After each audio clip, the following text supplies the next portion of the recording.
आमदार नितीन पवार यांचा विरोधकांवर जोरदार निशाणा। महायुतीचे कळवण सुरगाणा विधानसभा मतदारसंघाचे अधिकृत उमेदवार नितीन पवार यांनी तालुक्यातील निवाणे, धयाने, भुसणी, नाकुडे, मोकभनगी, एकलहरे, हिंगळवाडी या भागात प्रचार दौरा केला। यावेळी ठिकठिकाणी नितीन पवार यांच्यावर जेसीबीच्या साह्याने फुलांची पुष्पवृष्टी व फटाक्यांची आतषबाजी करण्यात आली। ढोल ताशांच्या गजरात व मोठ्या पुष्पहाराने त्यांचं स्वागत देखील करण्यात आलं। यावेळी त्यांनी मतदारांच्या भेटीगाठी घेऊन त्यांच्याशी संवाद साधला, त्यांच्या समस्या जाणून घेतल्या।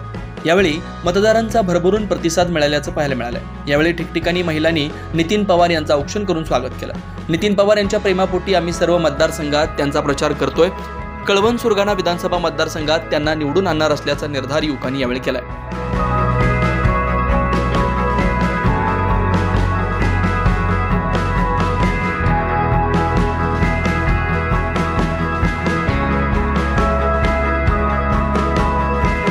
त्यांना मतदारांचा सर्वत्र प्रतिसाद मिळत असल्यानं पवार हे पुन्हा एकदा विधानसभेत दिसणार असल्याचं बोललं जात आहे। तसेच आभोना येथील आठवडे बाजारानिमित्त जाहीर सभा आयोजित करण्यात आली होती। यावेळी आमदार नितीन पवार यांनी भाषणातून विरोधकांचा चांगला समाचार घेतला।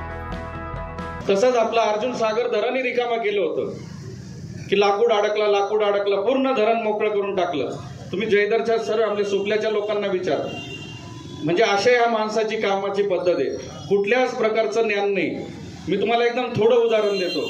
आपले दादासाहेब 8 वेळा आमदार होते, अजितदादा पवार 7 वेळा आमदार होते, बाळासाहेब थोरात संगमनेरचे किती वेळा 8 वेळा आमदार, आता 9व्यांना आमदार होतील, आणि हे गावित साहेब पण 7 वेळा आमदार होते। जो माणूस जास्त काळ आमदार राहतो तो विकास करतो। मग सुरगाण्यात का विकास झाला नाही, का विकास झाला नाही याचं मला उत्तर जर एखाद्याने दिलं तर मला बरं वाटेल। औषध नितीन पवारला काय माहिती? अहो मग मोर्चाला औषध तुम्ही वन जमिनीवरती काढले तर जमिनी का नाही नावावर झालं स्वतंत्र सातबार? का आमच्या तालुक्याचा सुरगाणा तालुक्याला मागास तालुका म्हटलं जातं?